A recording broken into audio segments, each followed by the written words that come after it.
हितवा हे माऊलीचे चित्त ऐसी कळवळ्याची जाती करी लाभा विनप्रीती पोटी भारवाहे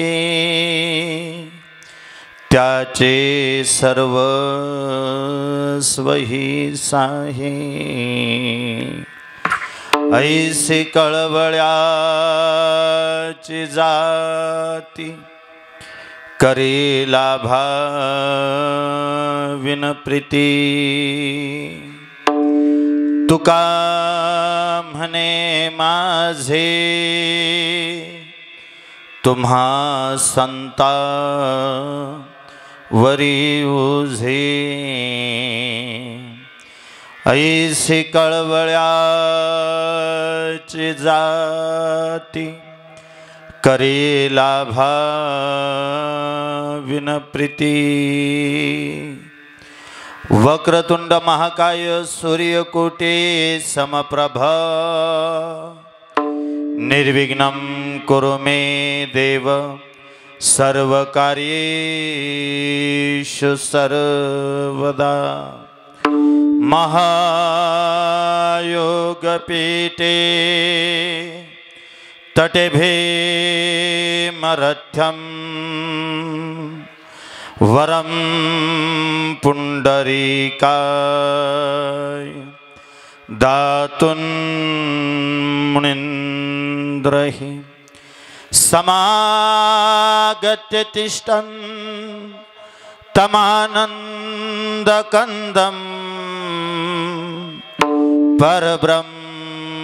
परब्रह्मलिङ्गं भजे पांडुरंगम पांडुरंगा करू प्रथम नमन दुसरे चरणा संताचिया त्यांच्या कृपादाने कथेचा विस्तार हो बाबाजी सद्गुरु दास तुका जयाचा जने जन्म नामार्थ झाला जयाने सदावास नामात केला जयाच्या मुखे सर्वदा नाम कीर्ते नमस्कार त्या ब्रह्मचैतन्य मूर्ती मस्तक है पाया भैरे मस्तक है पाया भैरे मस्तक है पाया भैरे मस्तक है पाया भैरे हाँ मस्तक है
पृथ्वीच्या देवराया दंडवत तुझे पाया लेकुराचे हितवा हे माऊलीचे चित्तैसी कळवळ्याची जाती करी लाभा विनप्रीती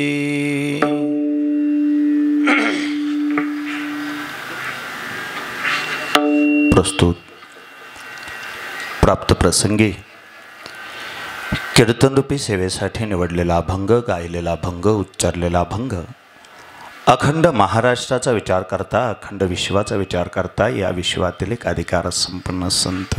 मुळात संत म्हटलं की त्याच्यापुढं विशेषत्वाने अधिकार संपन्न हा शब्द जोडावा लागत नाही. या महाराष्ट्राच्या मातीमध्ये जेवढे म्हणून संत झाले सगळेच्या सगळे संत अधिकार संपन्न. ज्याचा त्याचा अधिकार वेगळा आहे, ज्याचं त्याचं अधिष्ठान वेगळं आहे, ज्याचं त्याचं कार्य करतो तो वेगळा आहे. आणि त्यातही तुम्ही सगळी असंख्य कीर्तन ऐकलेली माणसं आहात. आजपर्यंत या महाराष्ट्राच्या मातीतले मोठमोठाले कीर्तनकार समोर बसून तुम्ही ऐकलेत. चांगल्यांच्या मुखातून श्रवण केलेली तुम्ही माणसं आहात. म्हणून मी थोडं जबाबदारीनं बोलतो. संतांची उंची मोजत असताना आत्ताच्या काळात मोजायची नसते हो. आत्ता काय दुनिया साधल्याची सोबतीन बुडत्याची पैरेकरी. आज ज्ञानोबराय तुकोबरायांवर तुम्ही आम्ही प्रचंड प्रेम करू. आज तुम्ही आम्ही प्रेम करू याचं कारण त्यांच्याशिवाय आता आपल्याला पर्याय नाही.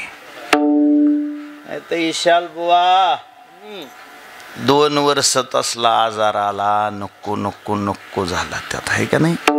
त्या काळात कळालं ज्ञानोबा तुकोबा जर आयुष्यातून वजा केले तर आपली काय उंची आहे. थोडा माफी मागून शब्द वापरतो, आपली काय लायकी आहे. कधी कळालं घरची म्हणली का हांडा भरून आणा बुवा, त्या दिवशी कळालं बघा आपली नेमकी समाजात ज्ञानोबराय तुकोबराय जर वजा केले तर काय उंची आहे. मी सहज साधं सोप्पं बोलतो. आज म्हणे ज्ञानोबरायांच्या उपकारातून उतराई होण्याचा प्रयत्न सगळ्या मंदिर समितीनं केला आणि या वर्षी 15 ऑगस्ट दिवशी ज्ञानोबरायांच्या मंदिराला तुम्ही सोन्याचा कळस बसवला. सुरुवातीला मीटिंग बसली. मीटिंग बसल्यानंतर ठरलं, म्हणले किती किलो वजनाचा बसवायचा. मीटिंग बसली आणि सगळ्यांनी एकमताने विचार केला. म्हणले 11 किलो वजनाचा कळस बसवू ज्ञानोबरायांच्या मंदिराला. बरं 11 किलो सोनं एकत्र करण्यासाठी सगळ्या महाराष्ट्राला आव्हान केलं. म्हणे ज्यांना जसं शक्य आहे त्यांनी त्या पद्धतीनं सोनं किंवा त्या पद्धतीनं मदत आणून द्या. मदत ठरली. 11 किलो सोन्याचा कळस बसवायचा ठरला. पण भली मोठी अडचण आली.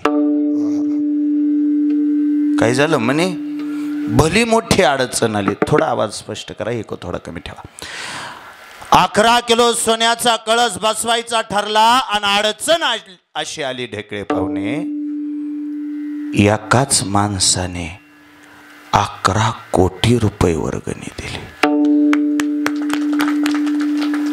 मग ही अडचण कशी? एक जणांनीच सगळं पैसे देऊन टाकलं, बाकीच्या पैशाचं काय करायचं. अशी भली मोठी अडचण आल्या कारणे यावर्षी ज्ञानोबरायांच्या मंदिराला 11 किलो नाही 25 किलो सोन्याचा कळस बसवण्यात आला. पण माझ्यासारख्या निर्बुद्धाचं स्वच्छ मत आहे, आजही ज्ञानोबरायांची उंची मोजायची झाली तर मंदिरावरचा कळस बघून चालत नाही.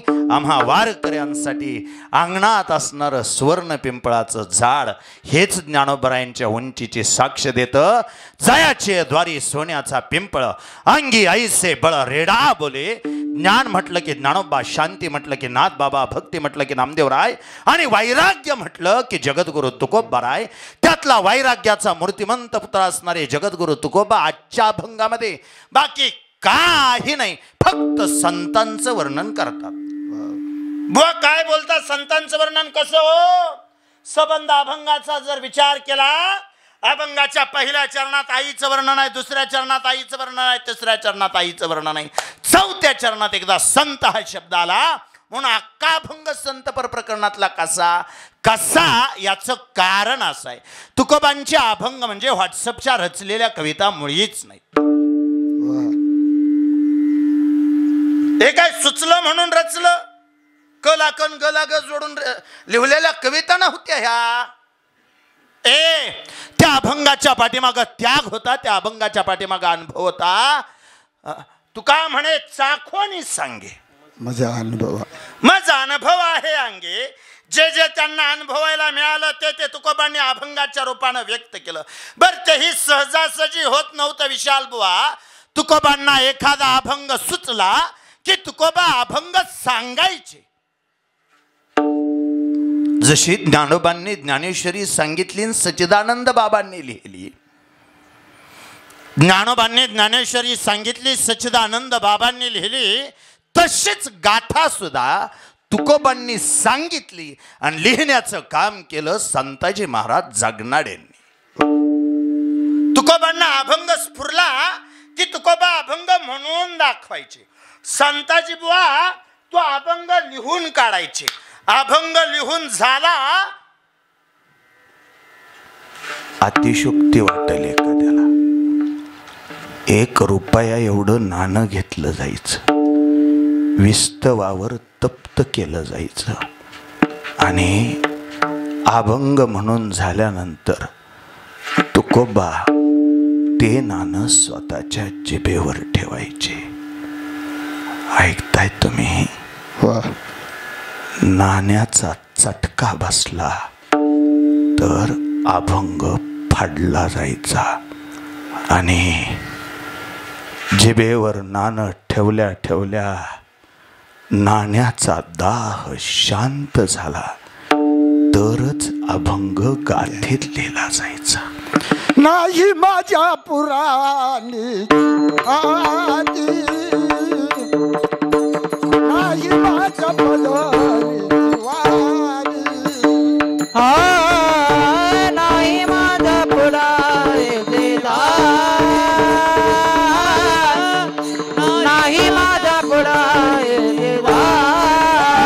ऐसा पुराणी कालाची डांगोरा, आता बरात झाला तिरांगळा,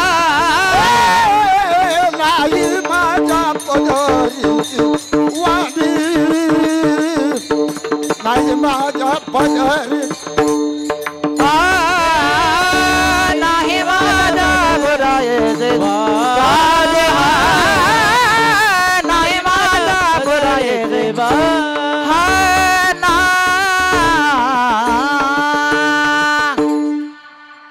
मला लक्षातच आलं नाही प्रमाण. माझ्या पदरीची पदरीची नाही माझ्या पदरीची वाणी. वा. हे जे अभंग लिहिले जे ते गाण्यामुळं उच्चार कानापर्यंत पोहोचला नाही, नाहीतर बरोबर आहे बाबा. नाही माझ्या पदरीची वाणी, हे जे अभंग लिहिले ते माझ्या पदरचे नाहीत.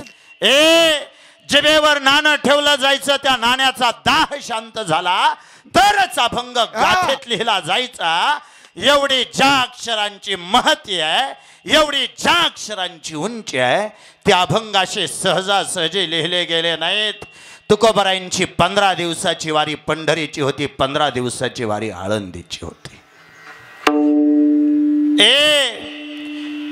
एका एकादशीला पंढरपूरला जायचे, एका एकादशीला आळंदीला जायचे. देवाच्या एकादशीला पंढरीला जायचे, संतांच्या एकादशीला आळंदीला जायचे.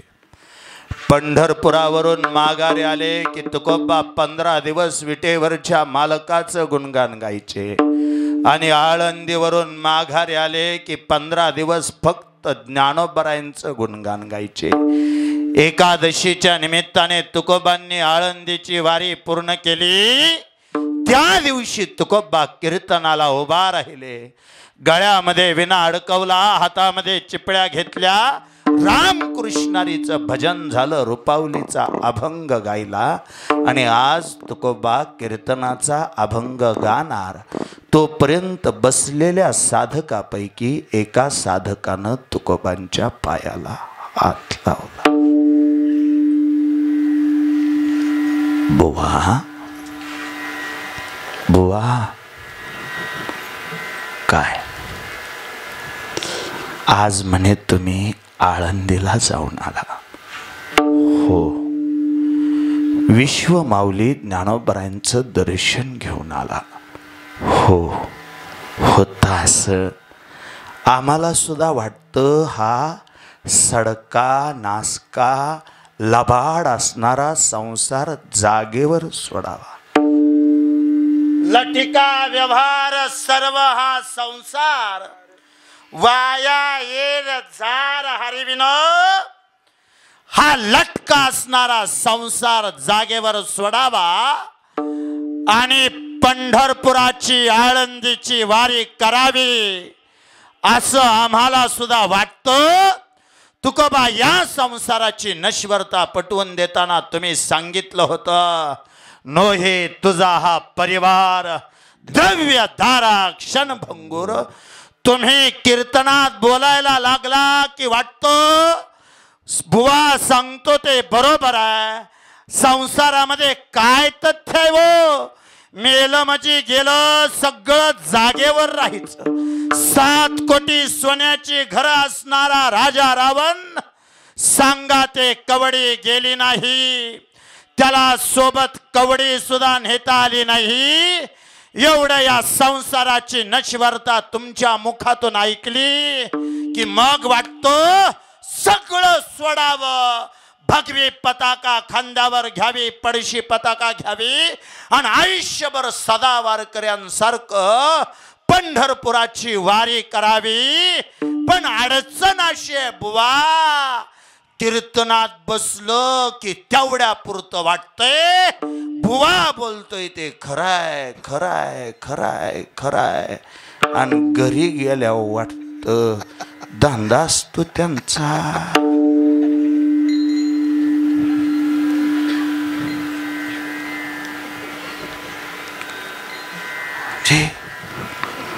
स्मशान वैराग्यासारखी अवस्था होते बघा आमची.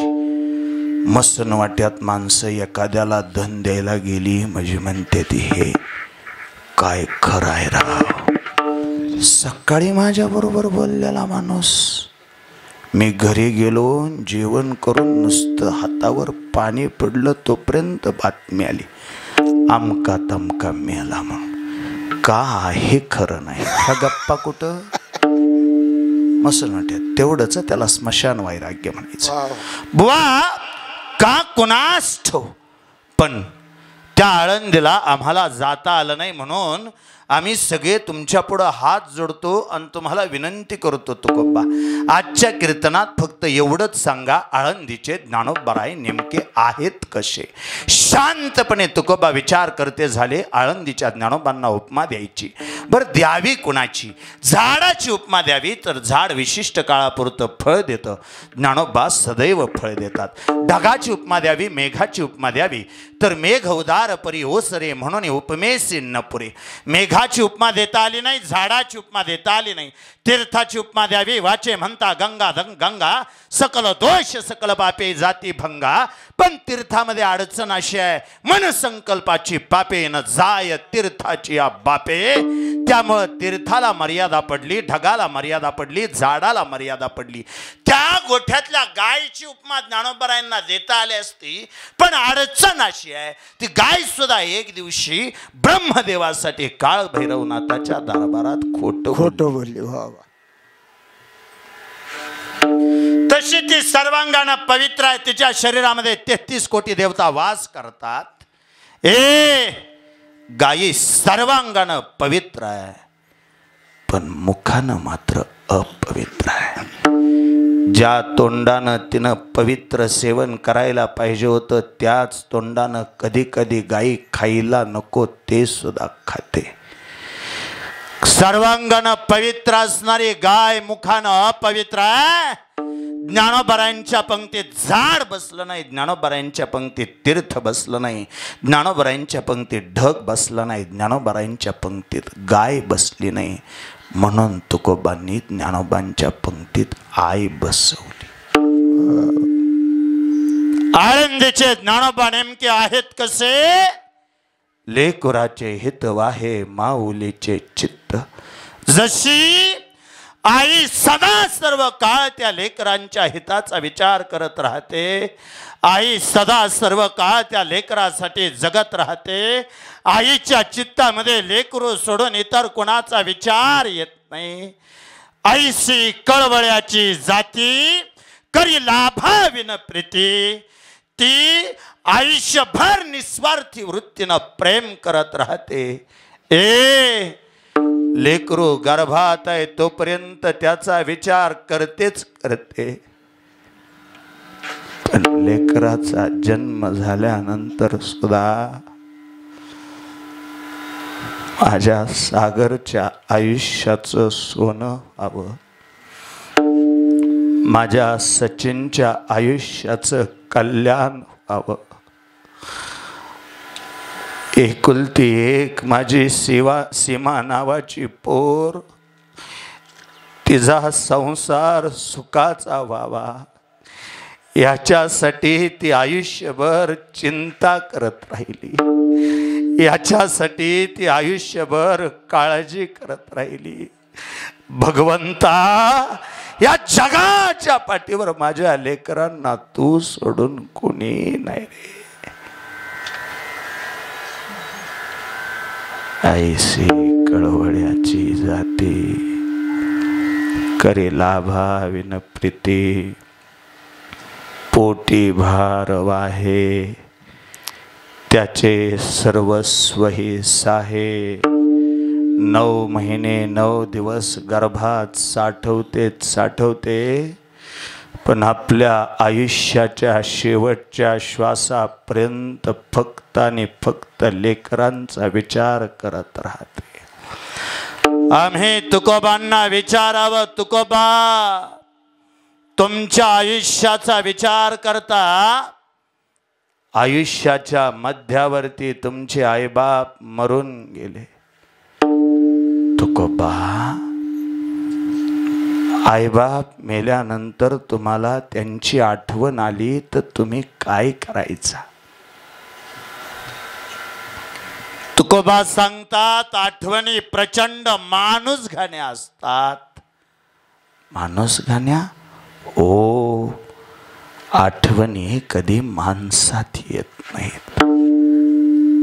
एकटं बसलं की आज सुद्धा आईचा चेहरा आठवतो. तिच्या चेहऱ्यावर असणारं ते तेज आठवतं.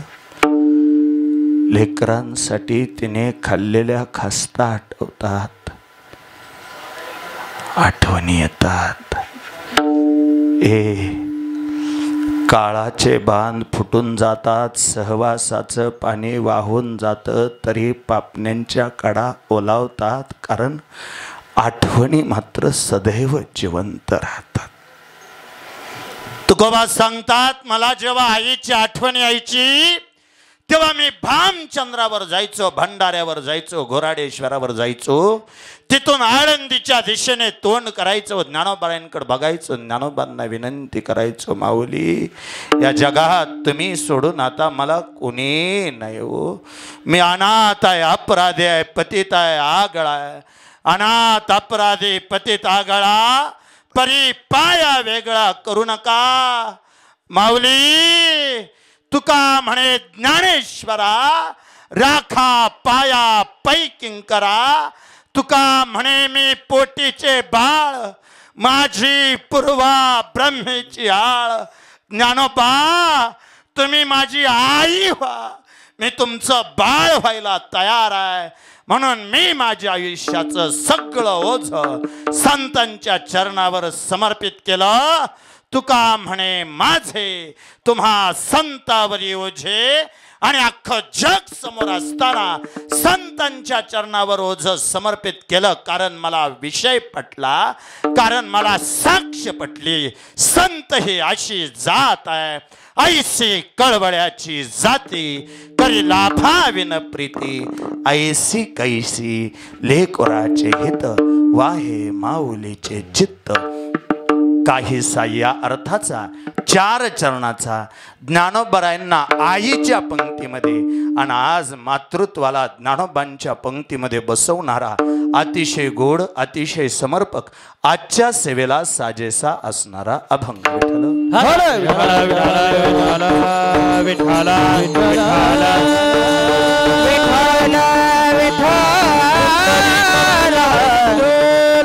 श्री ज्ञानदेव तुकाराम भगवान की जय.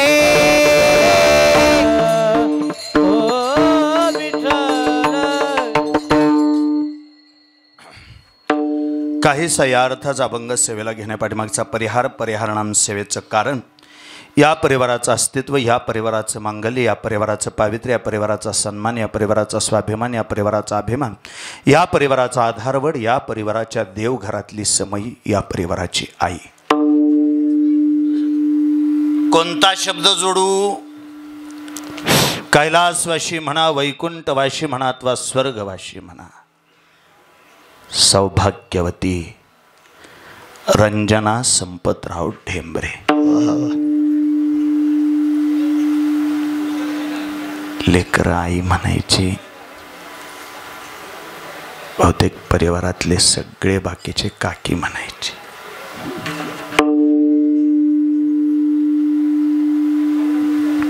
आदरणीय संपतराव विठ्ठलराव ढेंबरे यांचा हा परिवार. 2 मुलं. मोठ्याचं नाव सागर आहे, धाकट्याचं नाव सचिन आहे. एक मुलगी आहे, नाव सीमा आहे.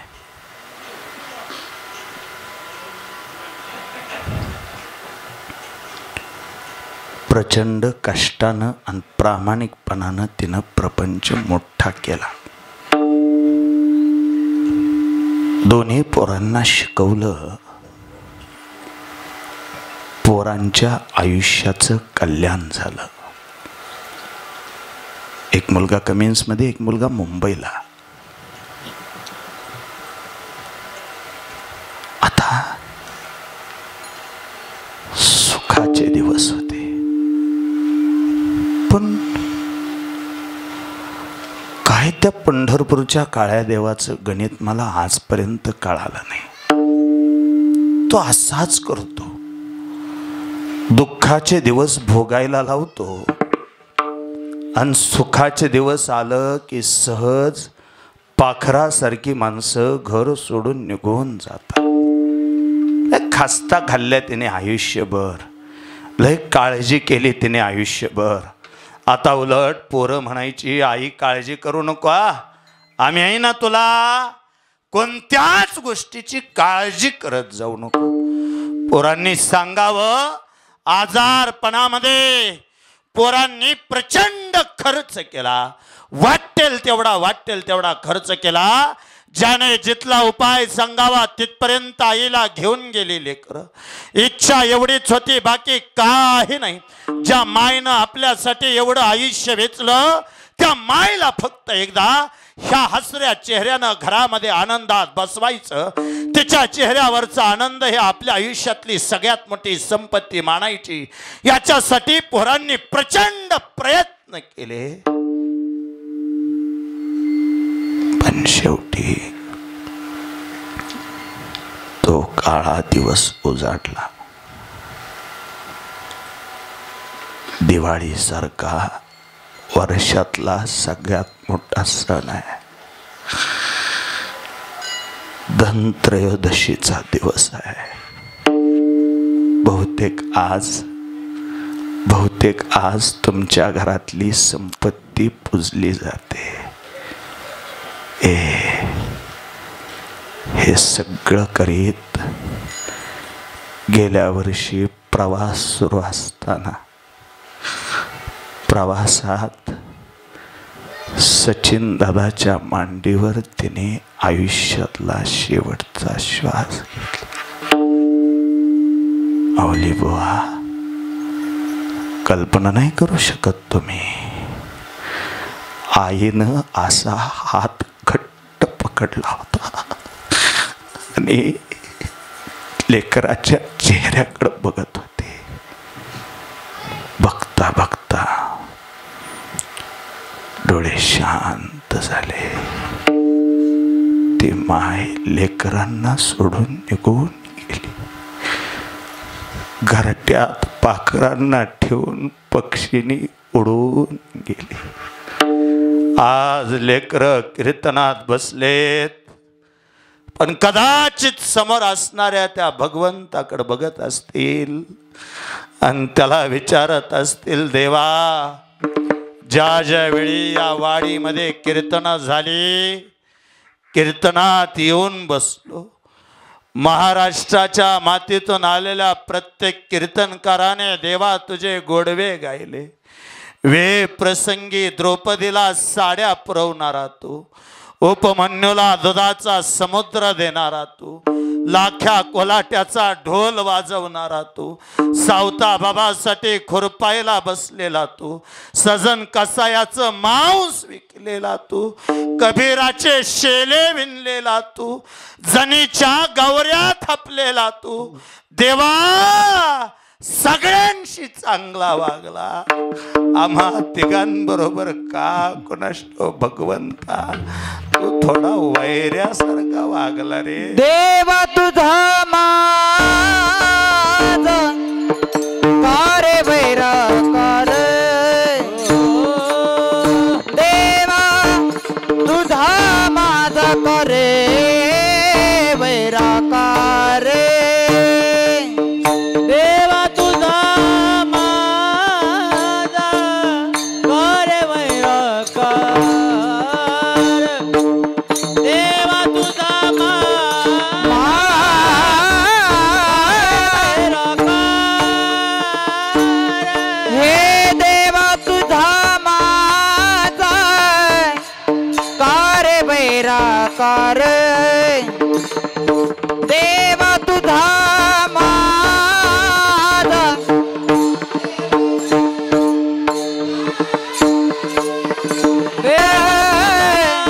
माझा करे वैरा कार, देवा तुझा माझा करे वैरा कार, दुःखाचे डोंगर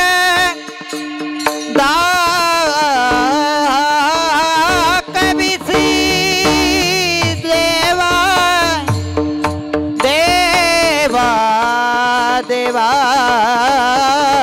देवा रे देवा देवा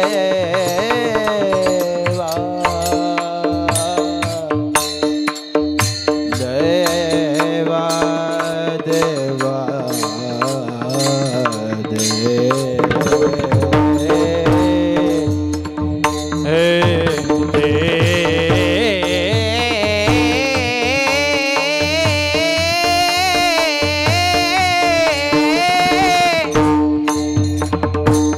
देवा रे माया बापा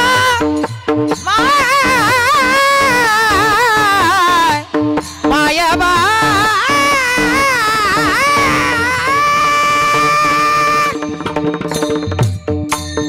हे दे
का रे वैराकार, दुःखाचे डोंगर दाखविशी, बळे बांधुनिया देशी काळ हाती, ऐसे काय चित्ती आले तुझ्या, आम्ही देवा तुझी केली होती आशा, बरवे ऋषिकेशा कळाले देवा का. आता फक्त शांत आहे का, एवढ्या काच उत्तर फक्त देतो.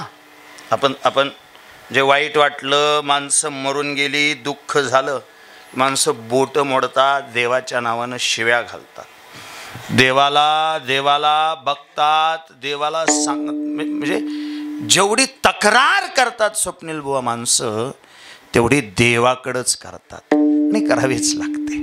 आता थोडं ताट बसून आहे का, देवाच्या काही मर्यादा आहेत तेवढ्या स्पष्ट करतो. होते तुमच्याकड एखादी बाळंतीण एका खोलीत ठेवतात. ज्या खोलीत बाळंतीण ठेवली ती बाळंतणीची खोली. त्या खोलीतला दिवा तिसऱ्या दिवशी विजून देत नाहीत का 7व्या दिवशी.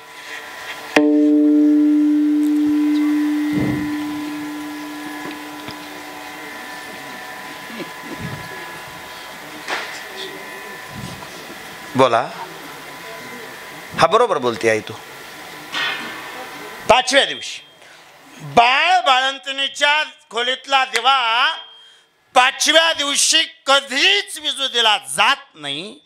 कारण जुन्या जाणत्या माणसांचा विचार होता, जुन्या जाणत्या बिचाऱ्यांचा विचार होता, त्या वयोवृद्ध स्त्रियांचा विचार असा होता, 5व्या दिवशी म्हणे ती येते,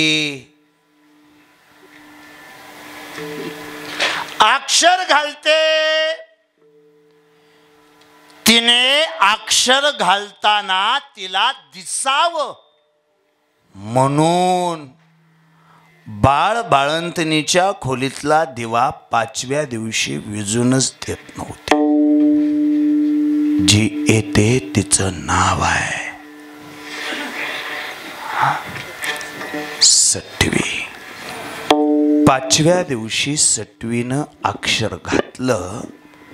थोडं बारकाई नाही का, सटवीनं घातलेल्या अक्षरालाच तुम्ही आम्ही सगळेजण कर्मरेखा म्हणतो. त्या दिवशी निश्चित झालं आयुष्यामध्ये तुम्ही किती उंची गाठणार ते. त्या दिवशी निश्चित झालं आयुष्यामध्ये तुम्ही किती यशस्वी होणार ते. त्या दिवशी निश्चित झालं तुमच्या आयुष्याचा प्रवास कसा होणार ते. थोडं स्वच्छ सांगतो विशाल बुवा, बहुतेक त्या दिवशी रूळ अंथरले गेले आणि मग त्याच्यावर रेल्वेचा प्रवास सुरू झाला. एकदा रूळ अंथरले आणि रेल्वे चालू झाली.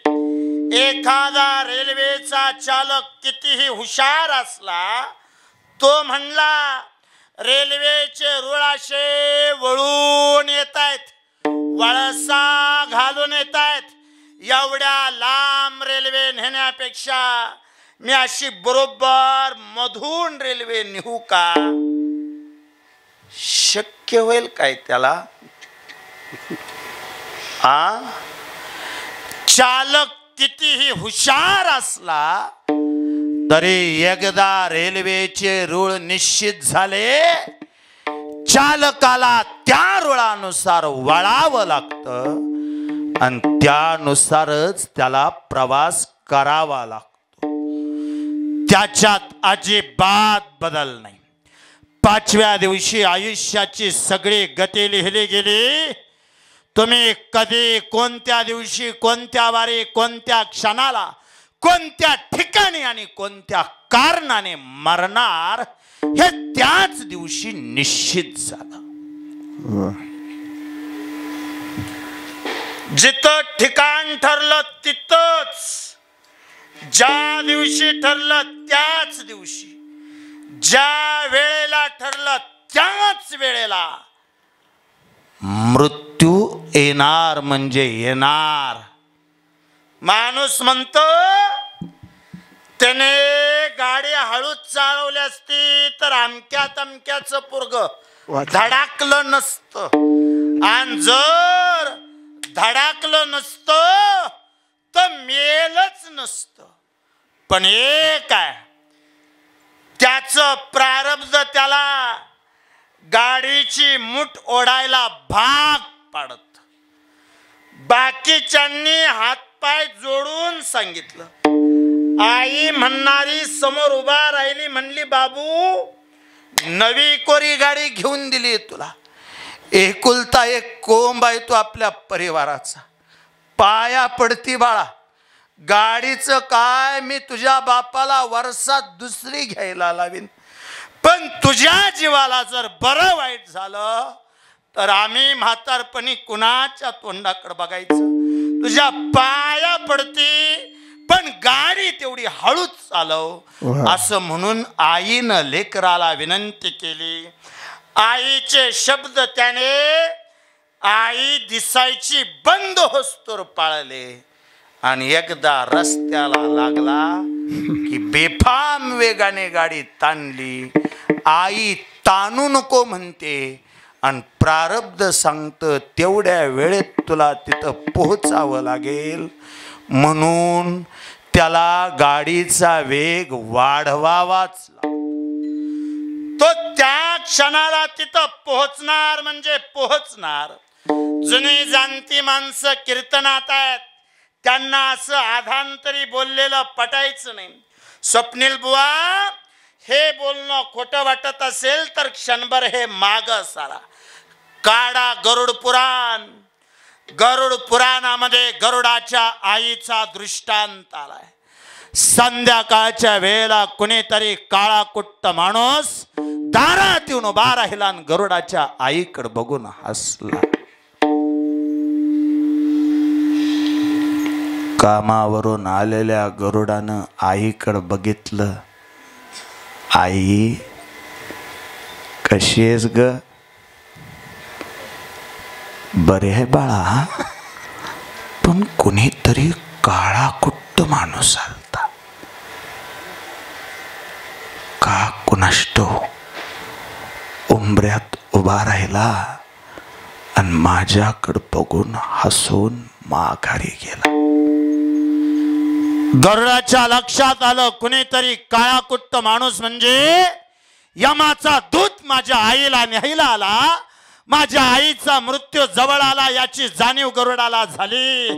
गरुडानं आईला सांगावं, आई हाडाची काढ करीन, रक्ताचं पाणी करीन, पण तुला मरून नाही द्यायचो. आणि करतात प्रयत्न पोर. पाठीमागल्या काही दिवसापूर्वी आपण शेजारी असणाऱ्या दालवडी नावाच्या गावात कीर्तन केलं. कोरोनामध्ये त्या 2 पोरांची आई पॉझिटिव्ह आली होती. एक पोरगा कंडक्टर आहे, एक पोरगा शाळा मास्तर आहे. फलटणला जेटी पोळच्या दवाखान्यात आई ॲडमिट होती. अचानक कोरोनाच्या काळामध्ये डॉक्टरांनी सांगितलं दवाखान्यातला ऑक्सिजन संपलाय. शेवटी पोरांनी जंग पछाडलं. ऑक्सिजन उपलब्ध करण्यासाठी प्रयत्न केला, पण त्या काळात ऑक्सिजन मिळाला नाही. शेवटी पोर डॉक्टरांच्या केबिनमध्ये गेली आणि हात जोडून डॉक्टरांना विनंती केली, डॉक्टर साहेब आमच्या शेतीतले जेवढे पैसे येतील तेवढे सगळे पैसे तुम्हाला देतो, पण आमची आई फक्त आम्हाला जिवंत घरी न्यायची हो. डॉक्टरांनी हतबल होऊन हात टेकले, माझ्याकडं कोणताच पर्याय नाही असं सांगितलं. शेवटी ऑक्सिजन शिवाय दम घोटलेल्या आईच्या समोर ती दोन्ही पोरं जाऊन उभा राहिली. आईच्या तोंडाला असणारं ते व्हेंटिलेटरचं मास्क त्यांनी काढून टाकलं.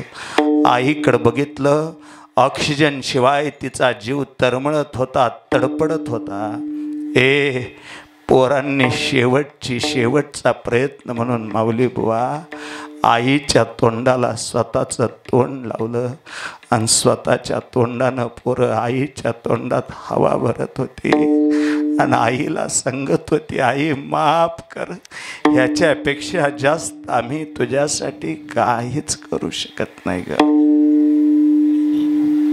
करतात प्रयत्न. गरुडानं आईला पाठीवर घेतलं.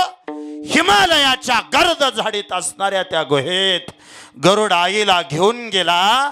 तिथं आईला ठेवल्या बरोबर गरुडाला वाटलं मी माझ्या आईला मरणाच्या तावडीतून सोडवलं, म्हणून गुहेतून बाहेर आला. पुन्हा एकदा काळा कुट्ट यमदूत समोर दिसला. गरुडानं यमदूताला विचारलं, आता इथं आला कशासाठी न हसतो कशासाठी? यमदूत सांगतो, गरुडा खरं तर नवल वाटलं.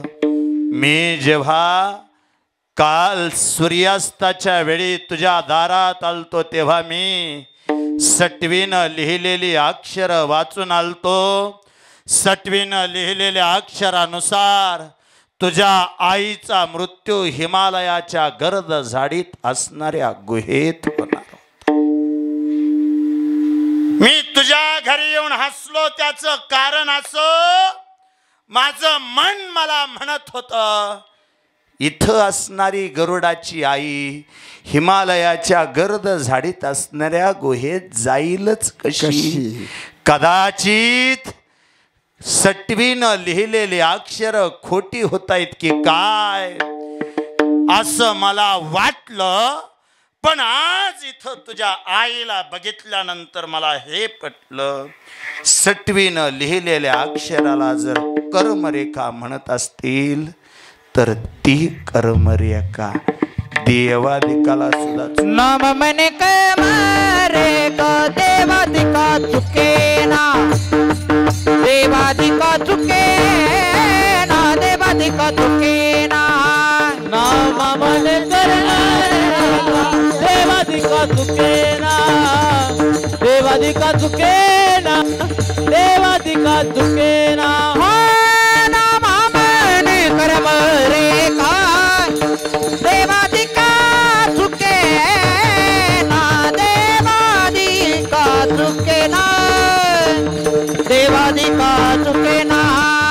नामारे कर्मरेखा देवादिका चुकेना, देवादिका चुकेना, देवादिका चुकेना.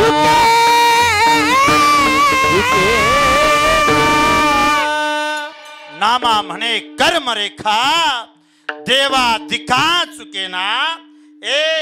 जसा ठरला जिथं ठरला त्याप्रमाणे मृत्यू येणार म्हणजे येणारच.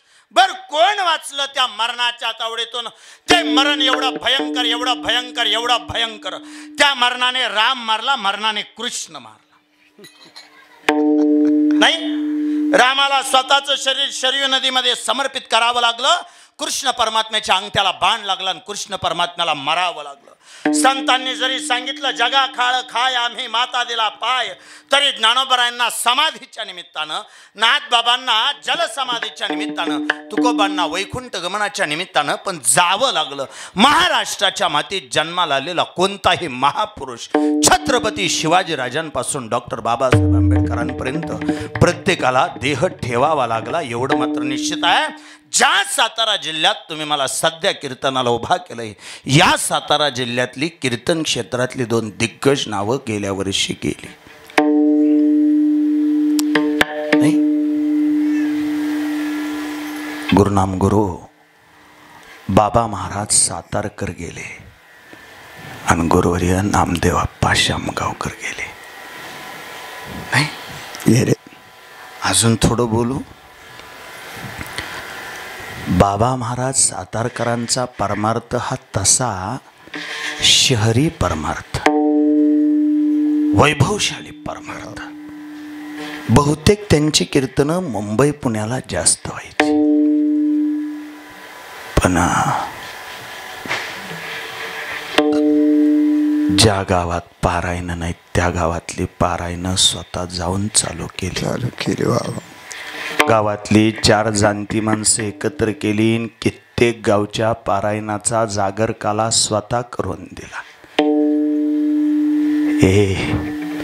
आज पश्चिम महाराष्ट्रातल्या खेडोपाडी कीर्तन होत आहेत, ह्याला एकच महात्मा जबाबदार आहे. त्या महात्म्याचं नाव आहे गुरुनाम गुरु नामदेव आप्पा श्यामगावकर. आपणमुळं कित्येक गावची पारायणं सुरू झाली. स्वतः जागरकाला करायचे. बोलताना कधीतरी एखादा शब्द रागाने बोलत असतील, पण आईच्या मायेनं प्रेम करायचे. पण शेवटी आपणना सुद्धा गेल्या वर्षी थांबावं लागलं. माझ्यासारख्या निर्बुद्धाने असा विचार केला, ह्या मरणाचं माणसाने नेमकं असं काय वाईट केलं, ह्या काळाचं नेमकं माणसाने असं काय वाईट केलं.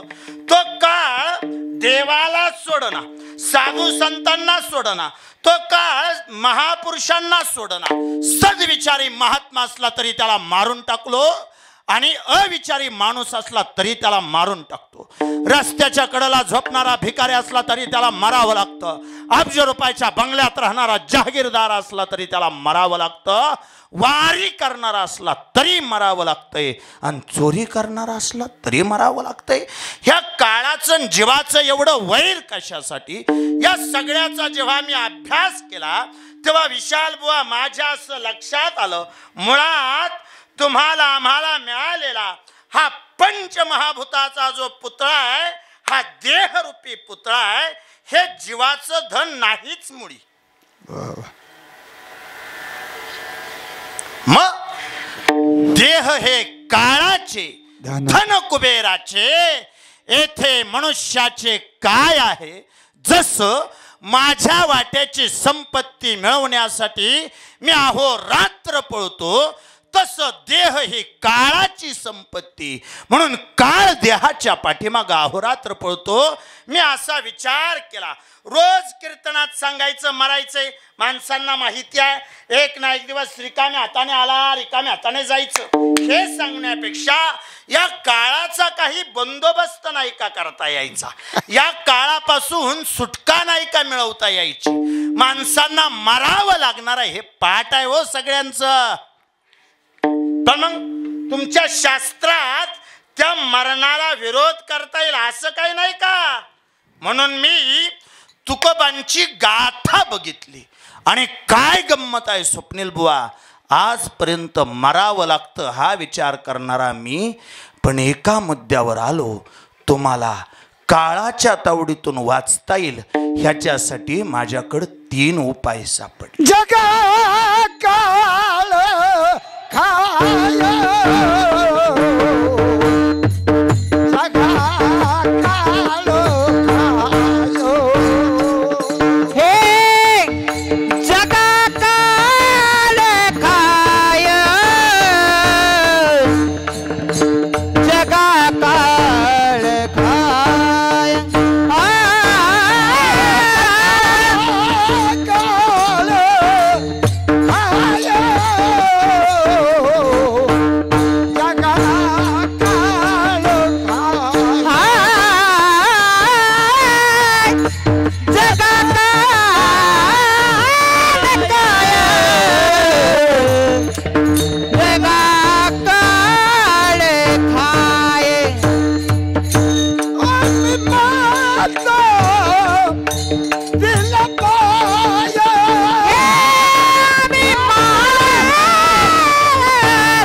वाचण्याचा प्रयत्न करावा.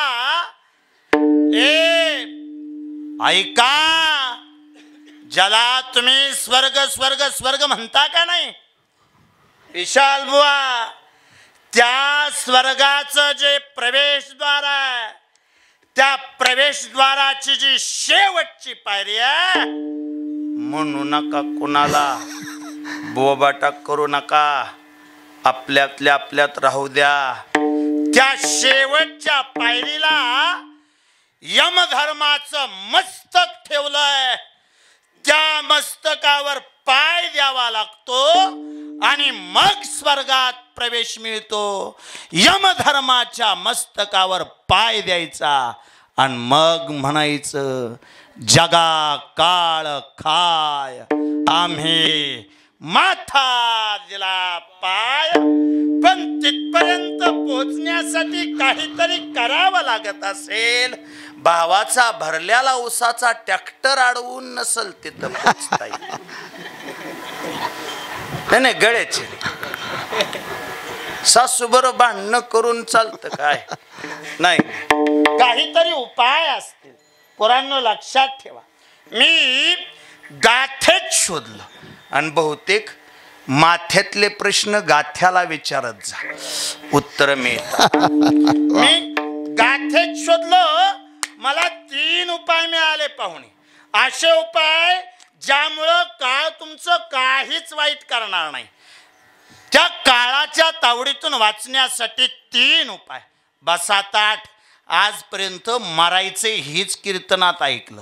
माझ्याकडे 3 उपाय आहेत ज्याच्यामुळं तुम्ही मरणारच नाही, आणि ते बी पदरच नाहीत, तुकोबरायांच्या गाथेतली प्रमाण आहेत. काळाच्या तावडीतून वाचायचं असेल तर पहिला उपाय काय करायचं, राम नामस्मरणाचा भाता भरायचा आणि निष्ठुर काळाच्या तोंडावर मारायचा.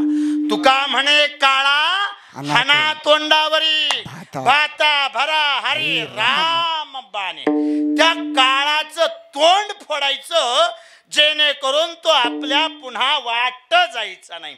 बुवा, काळाच्या तोंडात राम नामस्मरणाचा भाता मारला असता, पण आमची सध्या अडचण अशी आहे, आम्हाला घरात आटा नसला तरी चालतो, पण 1.5 GB डाटा असल्याशिवाय आम्हाला करमत नाही.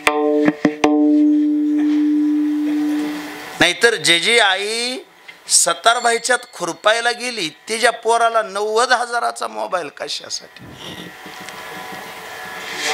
नाही, लाजा नाही ते वाटत नाही. ज्याचे आईबाप दुसऱ्याच्या घरी मजुरी करतात त्यांनी मोबाईलच वापरू नये ह्या विचाराचा मी माणूस आहे. कुणाचा फोन यायचा आहे तुला?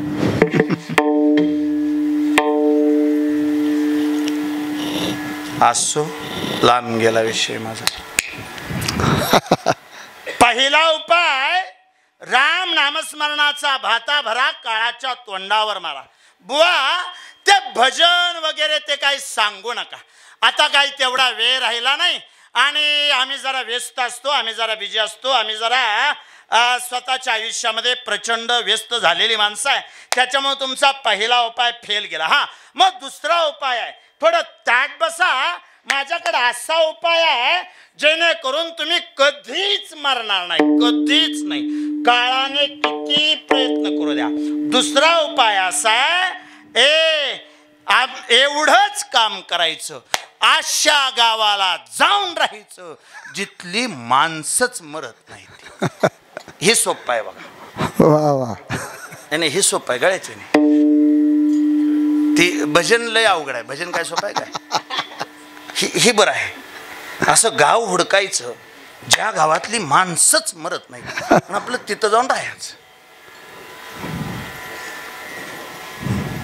आता हे बघताना गुलाळ पाहुणे सुद्धा शूटिंग काढता काढता असं केलं. म्हणजे त्यांचं म्हणणं नाही नाही असं कुठं गाव असतं का? नाही नाही, थांबा थांबा, गाई करू नका. बऱ्याच जणांना ह्या वाक्याचं कदाचित हसू आलं असेल. ज्यांच्या कपाळाला गंध आहे आणि ज्यांच्या गळ्यात माळ आहे त्यांनी पुढचं वाक्य नीट ऐका. खरं तर अशा गावाला जाता येतं. देहपुरीचा त्याग करावा लागतो आणि ब्रह्मपुरीला वास करावा लागतो.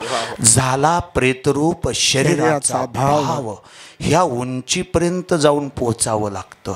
पिंड पदावरी दिला आपुलिये करी, माझे झाले गयावर्जन, पितले पितरांचरून. ह्या उंचीला जाऊन पोचलं की मग अवस्थाशी होते, मरण माझे मरून गेले, मज केले अमर. मग अवस्था अशी प्राप्त होते, न लगे मरावे ऐसा ठाव दिला देवे. मग अवस्था अशी होते, आपले मरण पाहिले म्या डोळा, तो झाला सोहळा अनुपम्य. ऐका, संत त्या उंचीला जाऊन पोहोचतात, देहपुरीचा त्याग करतात आणि ब्रह्मपुरीला वास करतात. पहिला उपाय राम नामस्मरण, दुसरा उपाय ब्रह्मपुरीला त्याग. बुवा एवढं सोपं नाही ते, आम्हाला ते मान्य नाही. तिसरा एखादा उपाय सांगा. आहे नाराज होऊ नका. तिसरा उपाय असा, असं कुणीतरी शोधायचं जे काळापेक्षा मातब्बर आहे, काळापेक्षा प्रबळ आहे, आणि त्याला शरण जायचं. बर, काळापेक्षा प्रबळ कोण? दोघ जण. एक देव प्रबळ आणि दुसरे साधू प्रबळ. एक देव सत्ताधीश आणि दुसरे साधू सत्ताधीश. आम्ही असं ठरवलं, या निष्ठुर काळाच्या तावडीतून वाचण्यासाठी आपण देवाला शरण जावं. पण दीपक बुवा, देवाची एक अट आहे. काय? तो भक्ता राखी पायापाशी, दुर्जनाशी सौहारी. तो चांगल्याला पायाजवळ ठेवतो आणि वाईटाचा जीव घेतो. आमची अडचण अशी आहे, भक्त म्हणावं तर आम्ही भक्त नाही, आणि दुर्जन म्हणावं तर दुर्जन नाही. धड आम्ही भक्त प्रल्हादा एवढं चांगलं नाही आणि हिरण्यकशिपू एवढं वाईट नाही. त्याच्यामुळं तुमच्या देवाच्या पंक्तीत आम्ही काही बसत नाही. मग असं करा, देवाला शरण जाण्याऐवजी तुकोबांनी काळाच्या तावडीतून वाचण्यासाठी संतांना शरण जायचं ठरवलं आणि आपल्या आयुष्याचं सगळं ओझं संतांच्या चरणावर वाहिलं. तुका म्हणे माझे, तुका म्हणे माझे, तुका म्हणे माझे, तुका म्हणे माझे, हे तुका म्हणे माझे, तुका म्हणे माझे, तुका म्हणे माझे, तुका म्हणे माझे, तुका म्हणे माझे, तुका म्हणे माझे, तुका म्हणे माझे, तुका म्हणे माझे,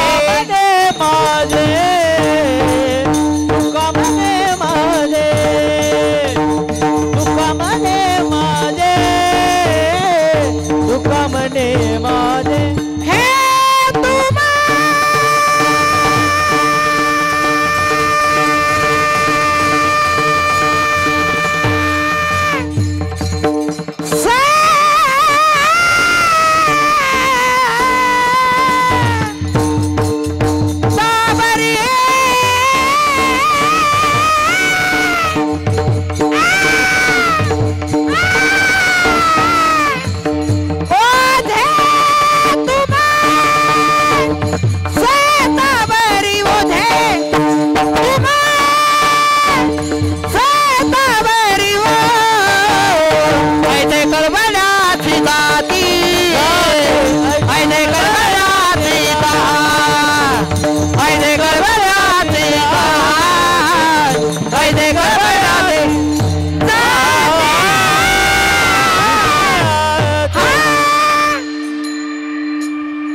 काळाच्या तावडीतून वाचण्यासाठी तुकोबांनी तिसरा पर्याय निवडला.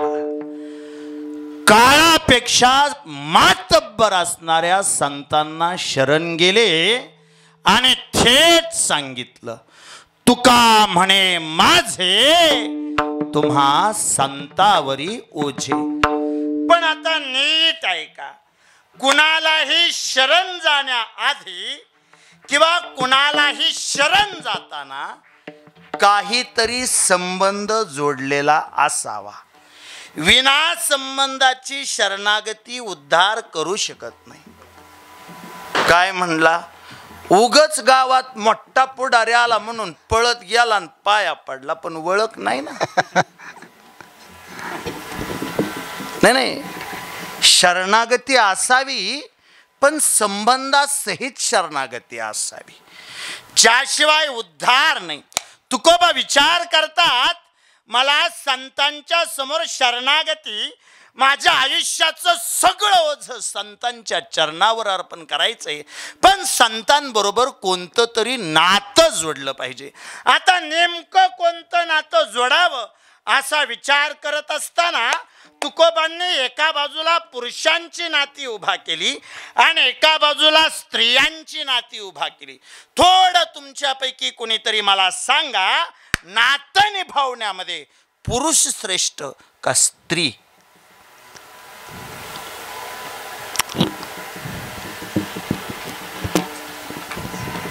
नाही?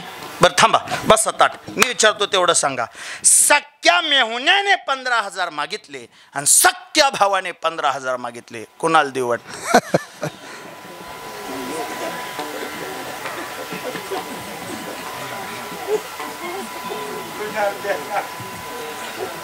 बोला बोला बोला बोला. उजवा सोडा, डावा सोडा, पण कवल सोडा. आता तुम्ही गप्पाला ह्याच्यावरूनच मी वळखलं पाहिजे आहे का नाही? काय म्हणजे भावाला द्यायचं असतं तर उभा राहून सांगितलं असतं, महाराज माझं भावाला द्यायचं ते म्हणून. अख्ख्या मंडपात एकाच सुद्धा इच्छा झाली नाही भावाला द्यायची. आणि ऐका, तुम्हाला तुमच्या भावापेक्षा तिचा भाऊ जवळचा वाटायला लागला आहे, तिचा विजय आहे. म्हणजे हे मी बोलत नाही, तुकोबांच्या लक्षात आलं, नाती निभावण्यामध्ये पुरुषापेक्षा जास्त स्त्री श्रेष्ठ आहे. म्हणून संतांबरोबर नातं जोडताना स्त्रीचं नातं जोडायचं ठरलं. बर, स्त्री तरी काय एका नात्यानं आपल्या आयुष्यात आली का? स्त्रीचा विचार करता पहिले कोठेच नव्हते काही, चंद्र सूर्य तारा नाही, अवघे शून्यची होते पाही, कान्होबा तेरे तेरे ते असतं, ते नपुसंक असतं, त्याच्यामध्ये नवनिर्मितीचं सामर्थ्य नसतं. म्हणून तेथे एक ढलगज निर्माण झाली, तिचं नाव माया. ती माया महालक्ष्मी नाव झालं तेव्हा कोल्हापूरला होती. तीच माया आहे. कोल्हापूरला आली तेव्हा महालक्ष्मी झाली, तुळजापूरला आली तेव्हा भवानी झाली, माहूरगडला गेली रेणुका झाली, वणीला गेली सप्तशृंगी झाली. तीच माया आहे.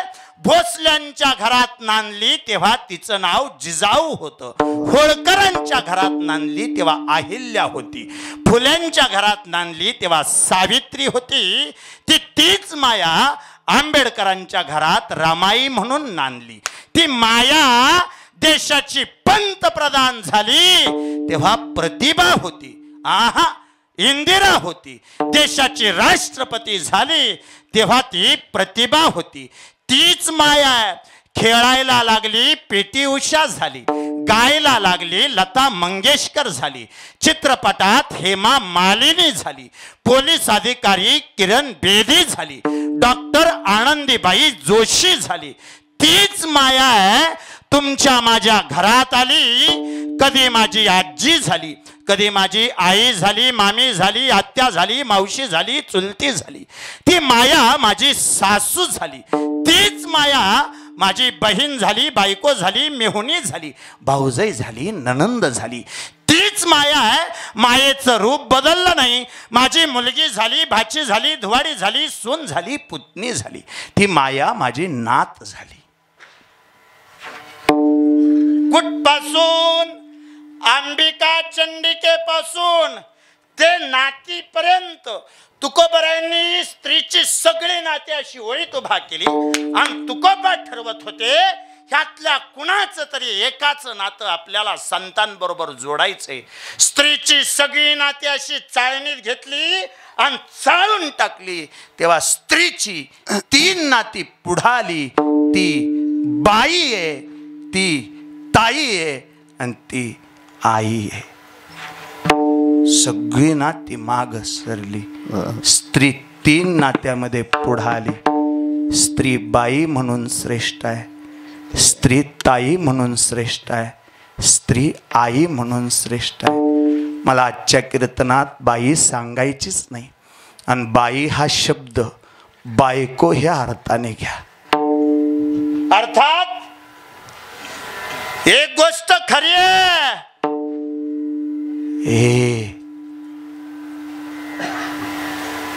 एका विशिष्ट काळानंतर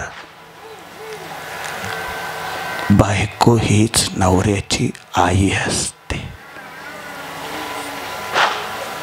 म्हणजे कीर्तनात बायकोवर विनोद कितीही करता येईल. बायकोला नावं ठेवणारी कित्येक माणसं तुम्हाला भेटले असतील. पण माझं स्वच्छ मत आहे, म्हातारपण सुखरूप घालवण्यासाठी घरात बायकोच जिवंत असावी लागते. म्हातारपणातल्या अशा बऱ्याच अडचणी असतात ज्या पोरा बाळांना सांगता येत नाहीत. म्हातारपणाच्या अशा बऱ्याच अडचणी असतात ज्या सुनांना सांगता येत नाहीत. म्हातारपणाच्या काही अडचणी ऐकून घेण्यासाठी बायको जिवंत असावी लागते. जोपर्यंत होती तोपर्यंत तिनं कधी अंतर दिलं नाही. पोटाला अर्धी कोर तिने करूनच घातली. तिचा जीव आज पोरांनी आईच्या आत्म्याला शांती मिळावी याच्यासाठी भलं मोठं नियोजन केलंय. सागर दादा, सचिन दादा, हे तुमच्या अपेक्षा लहान असेल मोठा असेल, पण काय तुम्ही कितीही प्रयत्न केला तरी आज सुद्धा तिचा जीव एका जीवासाठी तडपडतोय हे नक्की. नाही तुम्ही त्याचं मूल्यमापनच करू शकत नाही तिच्या मायेच. तिने किती प्रेम केलं, तिने किती जीव लावला. अहो सोपं नव्हतं. पादराला विस्तव बांधल्यासारखं आयुष्य जगली ती. काळजीपोटीच आजार पण तिच्या पोटाला. पण शेवटी तिनं त्या गोष्टीचा कड लावली. पोरांची काळजी करत करत देह ठेवला. मी सांगतो, एकीनं मला दुनिया दाखवली म्हणून माझी आई श्रेष्ठ आहे, आणि एक माझ्यासाठी तिची अख्खी दुनिया सोडून माझ्या घरात आली म्हणून माझी बायको श्रेष्ठ आहे. श्रेष्ठ आहे. स्त्री बाई म्हणून श्रेष्ठ आहे, स्त्री ताई म्हणून श्रेष्ठ आहे. सीमाताई, आता इथून पुढं माहेरात आली तर बहीण म्हणून येत जाऊ नको. दिवाळीच्या सणाला आली तर आधी त्या पोरांची आई म्हणून त्यांच्या पुढं उभा राहा. या जगाच्या पाठीवर किती सुंदर स्त्रिया दिसल्या तरी आईबद्दलचं प्रेम त्या लेकरांना कधीच कोणामध्ये दिसणार नाही. त्या आईचं प्रेम देऊ शकते अशी एकमेव व्यक्ती तू आहेस. तुझ्यामध्ये त्या आईचं त्यांना सदैव दर्शन होईल. स्त्री बाई म्हणून श्रेष्ठ आहे, स्त्री ताई म्हणून श्रेष्ठ आहे. आणि शेवटी तुकोबांनी एकच नातं जोडायचं म्हणून स्त्रीची सगळी नाती बाजूला सारली आणि एक नातं पुढं घेतलं. तेव्हा तुकोबांच्या लक्षात आलं, स्त्री आई म्हणून श्रेष्ठ आहे. बर कुठल्या भाषेत सांगावी? आई माझी मायेचा सागर म्हणावं आणि समाजाच्या भावनेला हात घालावा, त्यापेक्षा मी आई समजून घेण्याचा प्रचंड प्रयत्न केला. मला वाटलं मला कधीतरी कीर्तनात आई समजावून द्यावी लागेल. मी प्राचार्य शिवाजीराव भोसलेंच्या मुखातून आई ऐकली. वा वा. तसा वक्ता आजपर्यंत महाराष्ट्रात झाला नाही आणि बहुतेक भविष्यात होईल का नाही सांगता येत नाही. ह्या फलटण तालुक्याचं ते वैभव आहे, ह्या फलटण तालुक्याचं ते भूषण आहे, ह्या फलटण तालुक्याला लाभलेलं सरस्वती मातेनं दिलेलं ते जिवंत वरदान आहे. मी प्राचार्यांच्या मुखातून आई ऐकली. मी आईसाठी श्यामची आई नावाचं पुस्तक वाचलं. मी मराठी चित्रपट बी बघितले आईसाठी. श्यामच्या मराठी चित्रपटातलं मला काय लय भावलं नाही. हा एक अभिनेता होता बघा मराठीमध्ये, अशी गुडघ्यापर्यंत पॅन्ट असायची, तेवढीच लांब नाडे असायची. दादा कोंडके. तो अभिनेता फक्त आईसाठी एक वाक्य बोलला होता, तेवढंच वाक्य माझं पाठ झालं. दादा कोंडके नावाचा अभिनेता आईसाठी एकच वाक्य बोलला होता. सोपं होतं पण वाक्यात सार होतं. दादा कोंडके म्हणले होते, ज्याला आई नाही त्याला काय नाही. मग परत तुम्ही किती म्हणा स्वामी तिने जगाचा, आई विना भिकारी. सगळ्यांच्या मुखातून आई ऐकली. शेवटी फ.मु. शिंदे नावाच्या कवीची एक कविता माझ्या समोर आली. फ.मु. सांगतात, आई एक नाव असतं, घरातल्या घरात गजबजलेलं गाव असतं, सगळ्यात असते तेव्हा जाणवत नाही, आणि आता कुठंच नसली नाही म्हणवत नाही. आता अजूनही वाटतं हाक मारतीये, बोलवतीये, पण स्वतः डोगड्या असणाऱ्या घराकडे बघितलं की लक्षात येतं आता या घरात सगळं आहे, फक्त आई म्हणून हाक मारायला आई शिल्लक राहिली नाही. तेव्हा तुकोबांच्या शब्दांचा आधार घ्यावा वाटतो. सचिनदादा, सागरदादा यांना गेलेल्या आईचं प्रचंड महत्त्व आहे. तेच महत्त्व कदाचित तुकोबांनी आजच्या अभंगात स्पष्ट केलं. लेकुराचे हित, लेकुराचे हित, लेकुराचे हित, लेकुराचे हित, लेकुराचे हित, लेकुराचे हित, लेकुराचे हित, लेकुराचे हित, लेकुराचे हित, लेकुराचे हित, लेकुराचे हित, लेकुराचे, लेकुराचे हित, लेकुराचे हित, लेकुराचे हित, लेकुराचे हित. वाहे माऊलीचे, माऊलीचे,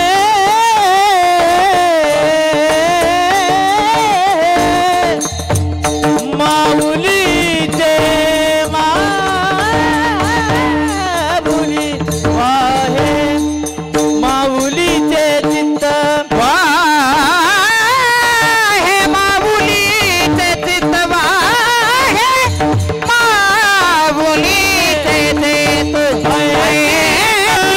कळवळाची जाती, ऐसे कळवळाचे जाती, ऐसे कळवळाची जाती, ऐसे कळवळा. बोडकेवाडी तथा हा सबंध ढेंबरे परिवार या सर्वांनीच ही सेवा माझ्यासारख्या पामराकडे दिली. आमचे परममित्र सन्माननीय सागरजी जाधव सासवड त्यांनी संपर्क केला.